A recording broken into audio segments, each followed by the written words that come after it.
these pieces, broken and scattered, in mercy gathered, mended. Hi, my name is Tanya Baum, and my sisters and I were all born in England. My parents are from New York, and my dad, when they got married, had an offer to manage a company in Yorkshire, Middlesbrough, Yorkshire, England, James Herriot territory. Yeah. And so my sisters and I were all born there. I have two older sisters, and I'm the youngest.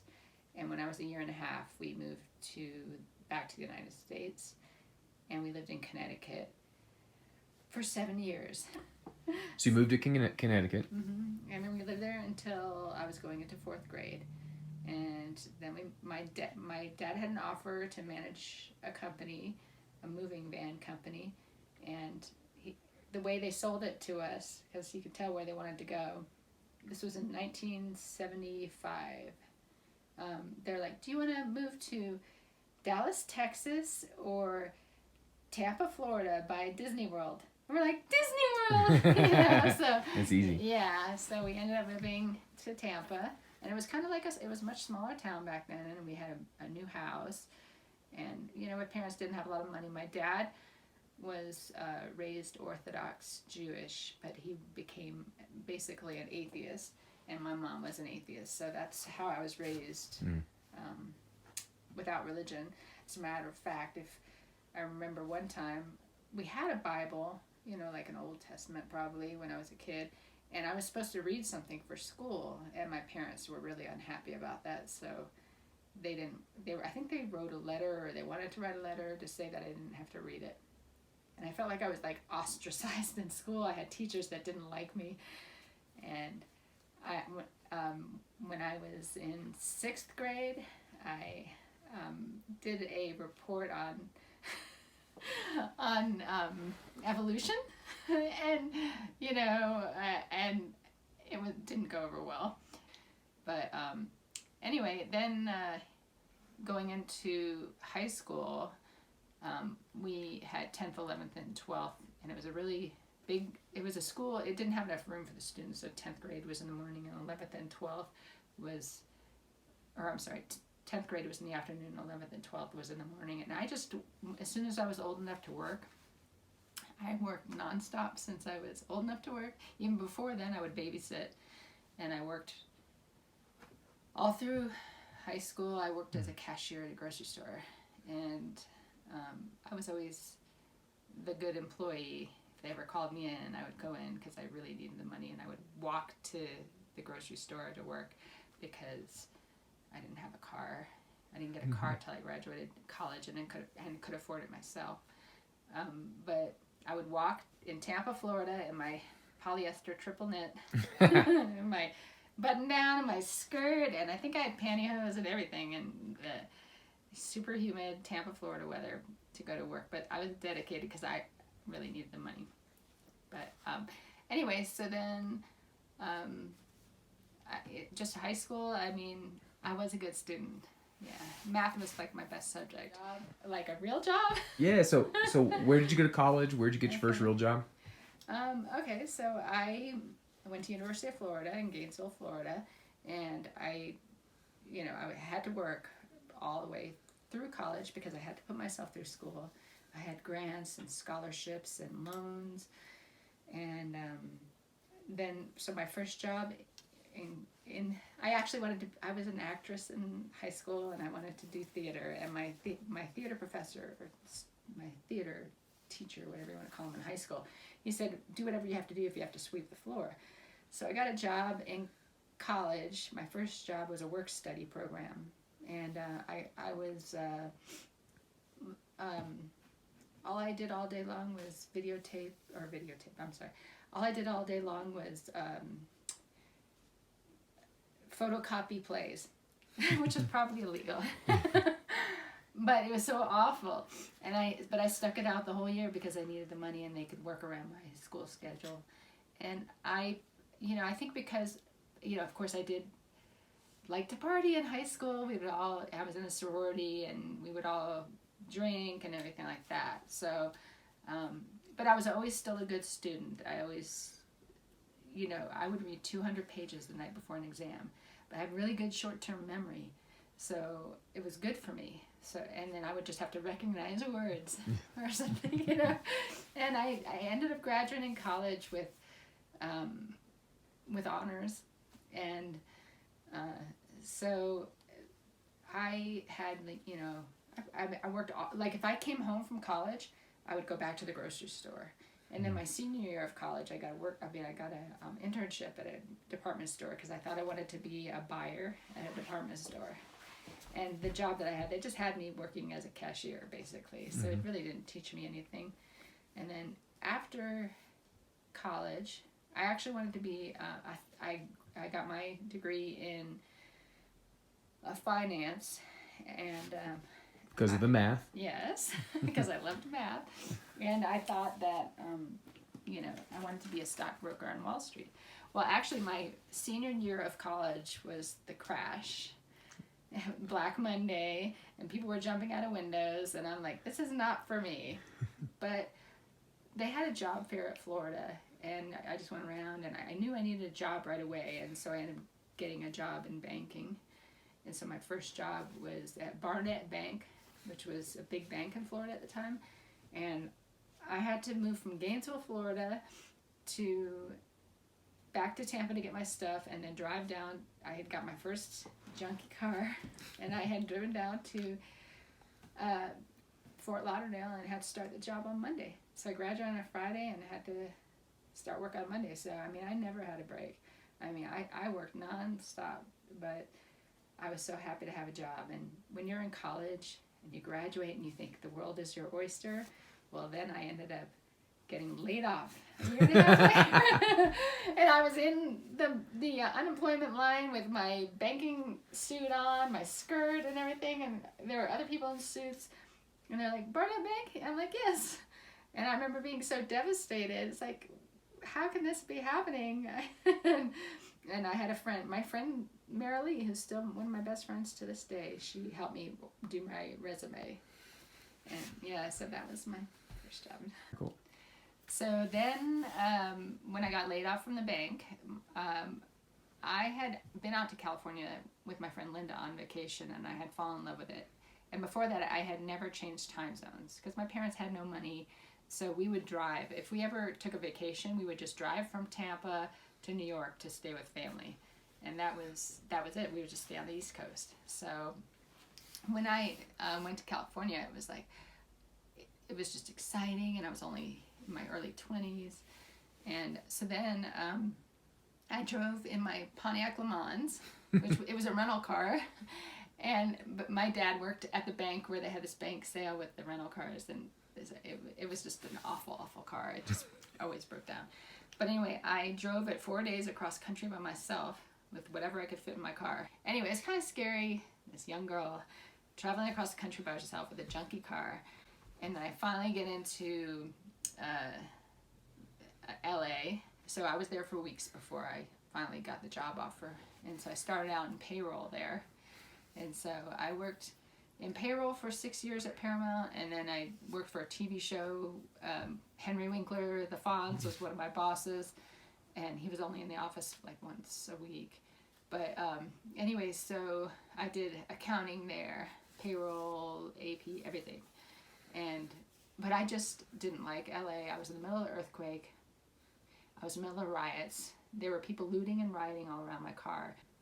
I was living in the valley because I didn't want to live in Hermosa anymore. And then the earthquake hit, and my whole street was condemned, and the building on either side of me collapsed, but we didn't know about our building.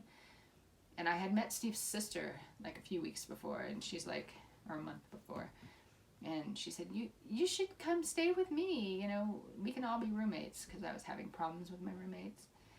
And so I ended up meeting Steve a month later on Valentine's Day. She called me up and she said, I know it's Valentine's Day, but my brother is moving here today. He had actually been there. He was there for the earthquake, and he had just got his pilot's license, and he went back to finish it in Texas because it was cheaper. But anyway, so that's how we met. When I met Steve, we hit it off right away, and we hated LA, so we would go away every weekend. And we learned how to water ski together. We used to go camping together, and we learned how to snow ski together. It was funny because it was Christmas Day of '94, I think it was, and we were in Mammoth, California, and it was a major snowstorm. And I actually had a new car because my car just didn't want to do anything anymore.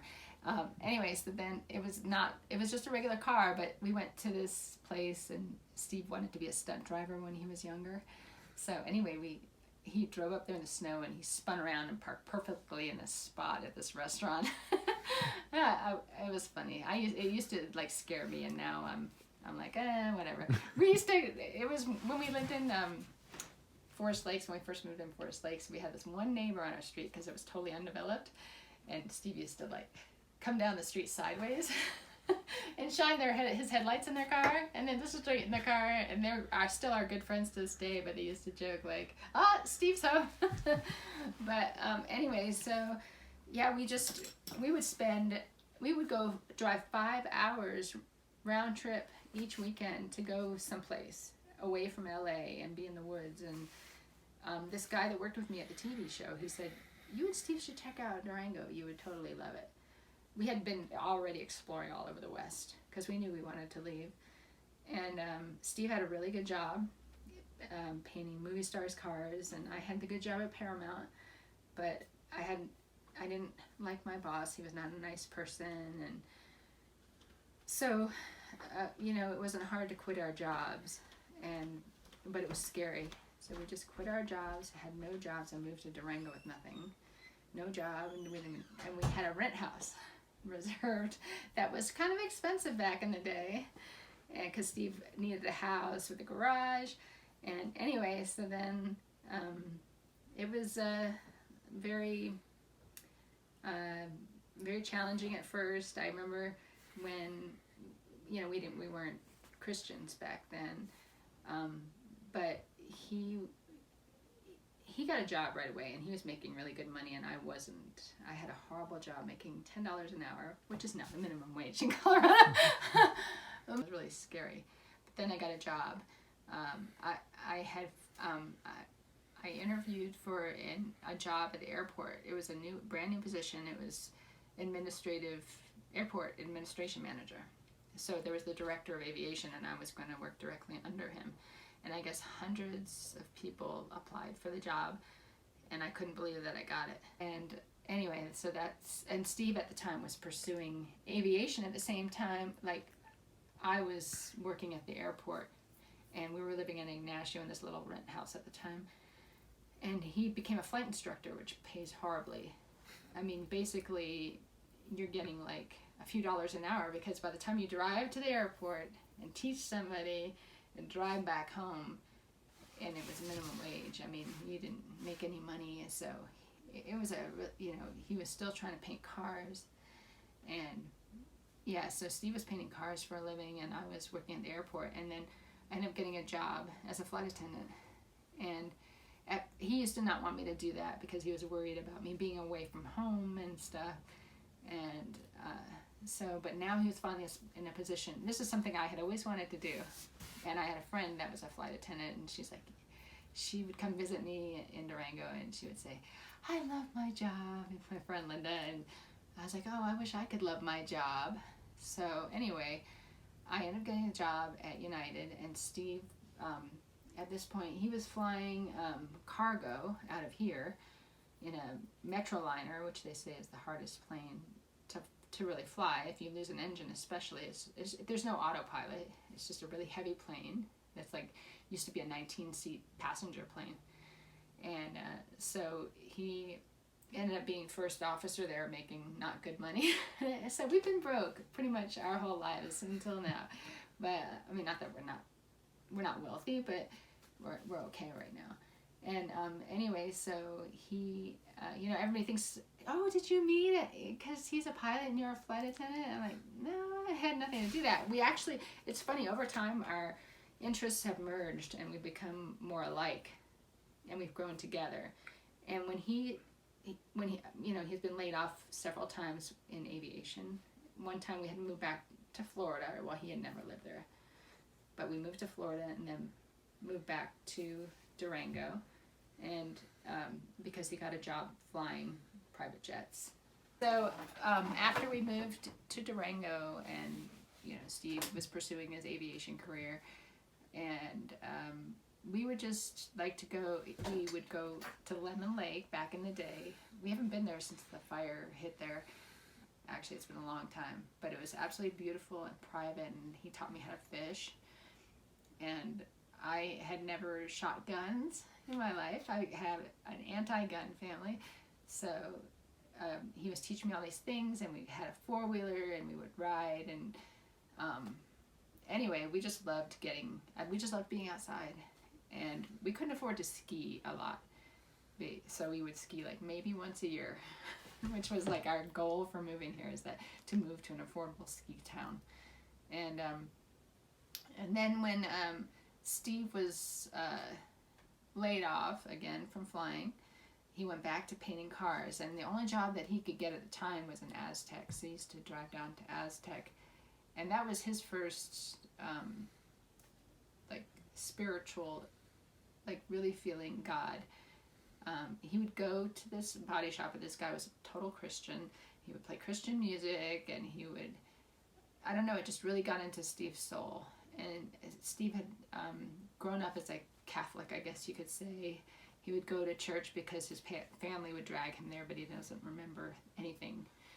And so he ended up on this journey, and it was something that I had always wanted in my life, but growing, having faith, but growing up in an atheist family, I was coming from nothing, and it was really hard to try to figure out, like, how am I gonna get there?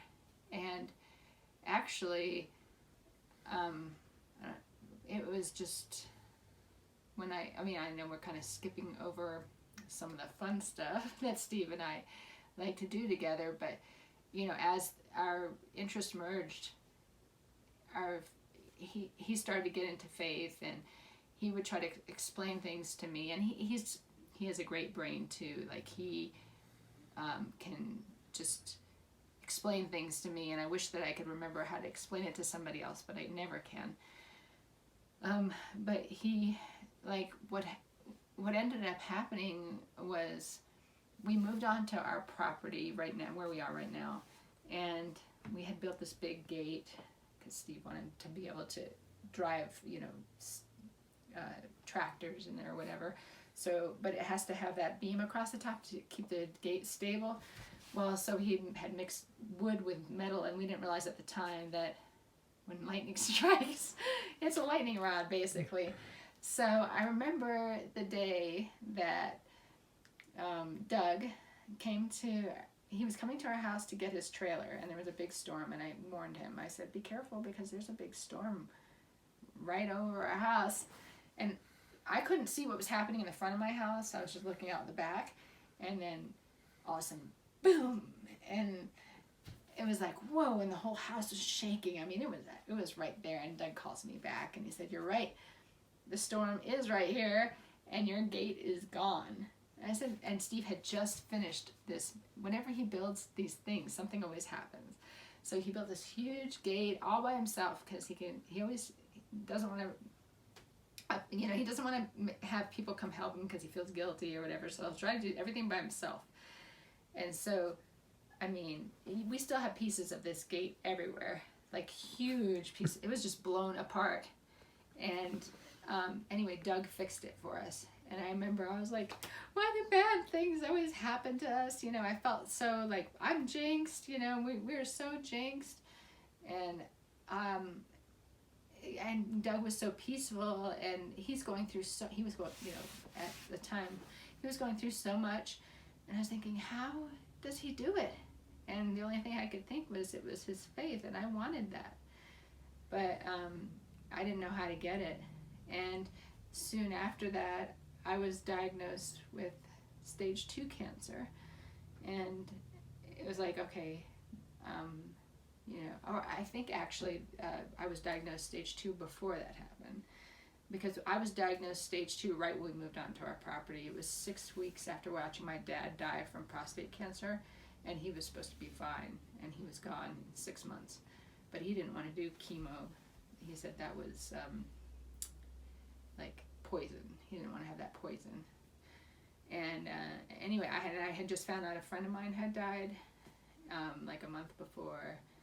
And it was just a really rough few months. And we had a neighbor that was a meth addict, and she was coming onto our property and threatening us. And I had to put a restraining order on her. So all of this was going on. And then the neighbor down the hill, he's a pastor, and he had asked when I was diagnosed with stage 2 cancer if he could come up, because he's the pastor at our friend's church, and he had asked if he could come over and visit me. And I said, sure. So he came over, and he started just talking to me, and he said, is it okay if we pray with you? And I wasn't a Christian at the time. I said, sure, I was like thinking, I'll take whatever I can get. And the one thing that he said that I really remembered, though, was because when I was stage 2, I was actually worse off mentally than I am now at stage 4. But when I was stage 2, he said, if you're thinking about dying, that's not living. And that has always stuck with me, because I was constantly, that's all I did was think about dying, because I didn't know where I was going to go. Am I just going to be, my mom wants to be a tree, planted with a tree.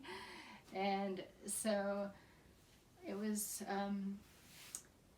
something that really stuck with me. And then several years later, I still didn't attend church, but I just always thought about that. And then when I had gone back to flying, and it wasn't getting better, and then my oncologist said, we should probably do a PET scan. And so I really didn't think it would be anything. I was like, do I want to subject myself to the radiation? And it turned out I had a couple of tumors, 4 tumors in my spine. And so that was a total shock. That was November of 15. And then that was when I was like, okay, I need to start going to church, because I need help. I don't know what I'm going to do. It's all right. So I just started attending church, and like from day one, I just felt so like accepted and loved, and it really meant a lot to me that all these people wanted to meet me, because I've always been so shy, and I felt really out of place because I didn't know anything about Christianity or the Bible. I never really even read a page, except for maybe the Passover. We would do a Passover Seder at my house when I was a kid, but I didn't really. My parents kind of would like go blah blah blah, they'd skip to the important stuff, when they'd read the Seder, because my dad thought it was important for us to study the high holidays, but we never went to synagogue because it was too far away. But I did go to Jewish youth group when I was in high school, because I thought it'd be a good way to meet people. And anyway, but yeah, so that was like my only really experience with Judaism.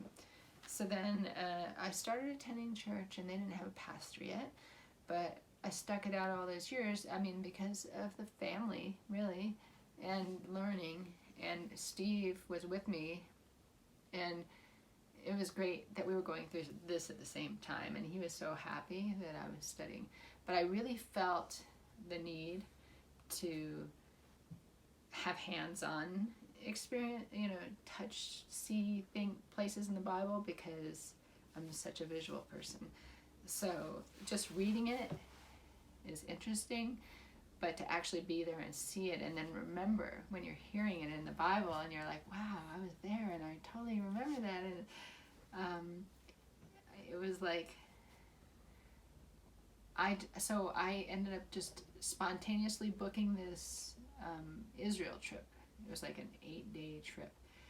It was through this company called Israel Christian Tours, and they had 2 different tours, and one fit in with our schedule and the other one didn't. And the actual Christian tour didn't fit in, but the girl was so awesome in Israel, and she said, well, we'll add this stuff for you. So she added the baptism in the Jordan River, and she added the garden tomb. And I didn't want to get baptized if I didn't feel like I was ready. And the next day was the baptismal site, and I was like, okay, I am ready.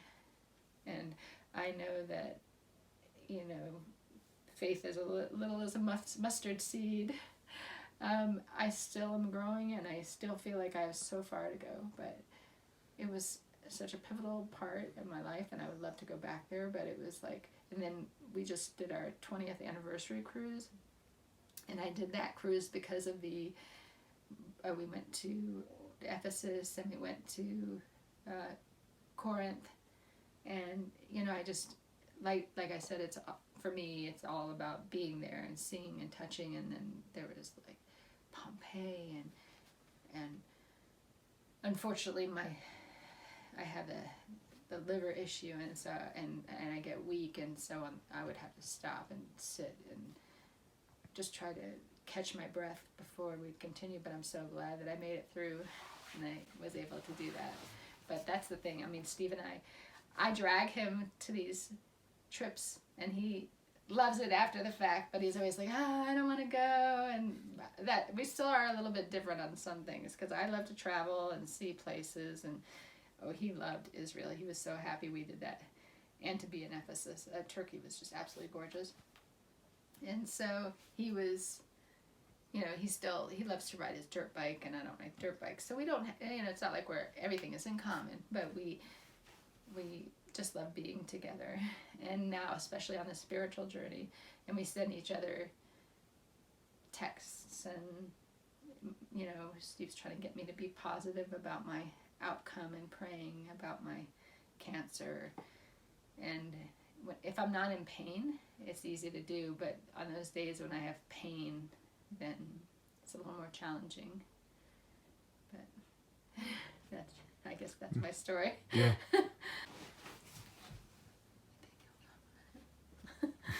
Where am I going to start? Okay, so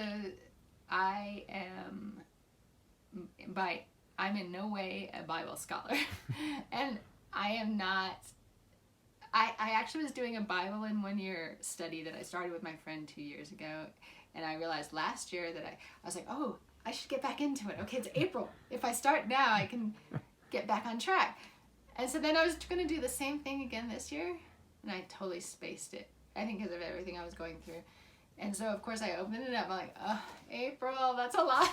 And it's so funny because, okay, this sounds awful probably, but I get so excited because the Old Testament, it's Old Testament, New Testament, Psalms, Proverbs, that's how they break it down, which I liked because for me, I have a short attention span. But then I get so excited when I get past the Old Testament part and I get to the New Testament, because it's like some of it's a little hard to read. And anyway, so I was thinking the other day, it's so beautiful out. I was going to sit out on my back deck and read, and then I didn't. We had just gotten air conditioning in our house because I have really bad heat intolerance now. We really don't need air conditioning except for the summer, 3 months. But for me right now, it's really hard. If I'm trying to just walk outside in the sun, I just have to stop and sit, like at the Walmart parking lot. And I always try to park far away. But anyway, so Steve, we just tried. He's always studying stuff on the internet, on his layovers, and he's trying to teach me things. And his brain it's just so, like I said, I'm so grateful for him because he makes me want to learn more. Mm-hmm. But like I said, when I was in college, I was a short-term memory person, so I would study the Bible and then forget. But some things do stick in my mind that are really important Bible verses for me, or just I would love to try it. I mean, I feel like I've already learned so much just going to church and to house church. I said not home church, house church. So like it's just great for me to like feel like I have a family away from church also. it's great because Deb and her family, her dad's birthday is actually the same day as my mom. It's July 4th. And her dad's turning 70 and my mom's turning 80. But she invited me, Steve and me over for dinner and to watch the fireworks from the front lawn or whatever. So I was excited about that. I just love my church family. And every time somebody asks me if I need help with anything, or, you know, people will be like, what do you do? Because you live so far away from everybody. I'm like, not really. I'm just up on this hill. But I said, there's, like, I have that pastor down the road, and then I have my church families. So before that, I felt like I have wonderful friends, but they're busy and they don't have time for me. Not to sound bad, but I mean, I understand they have young kids and they have a lot going on. And so I feel like I mean, people always talk about your church family, and now I know what it, you know, you're like-minded, and they'll be there for you, and I can't say that so much about my real family. I mean, just, they love me, but it's hard because they live all over the country and we don't have anything in common. But I just feel like if I can't make it to church because I'm not feeling well, I love having the CDs. Hopefully we'll have uploads soon so I can actually listen to some. And, you know, because I've missed a few, but it's great because actually I feel like I focus more because I'll listen to the CD on my way to town, to the doctor, to chemo or whatever. And, like, if it's just me in the car, like, I really am focused and I really remember things. So I really like that. Because usually when I was in college, I had to sit up front because I wouldn't pay attention because they had videotape classes. And I feel like now, I don't know, I'm just so scatterbrained, like I said. So I just need, when I was in college, I used to go to the stacks. I don't know if they still have that, with all the books. And I would have to surround myself with books and just try to study, because if anybody walked by, that's it, I'm gone. You know. But anyway, so my goal is to just try to keep learning. I can't wait till our house churches start up again, and I really enjoy that. And I just pray that, because for me, the pain, I'm in a lot of pain right now, as far as, you know, I had the brain radiation, which is over, and I still have to get every 6 to 8 weeks a brain MRI. But the thing that concerns me the most is my liver, because I have cancer in half of my liver. I'm just so happy to have Steve in my life to care for me. I'm sad he's gone half the month. But, you know, I worry about when I'm gone. 6 months ago, my doctor in Texas, when I had the brain tumors, I asked her, so how much time do people have? Or what do you expect for life expectancy? And she said 1 year. So it's kind of a weird thing to think we're 6 months through. But I know that God is the one who will decide. Yeah. So, I don't know, I guess I just pray every day.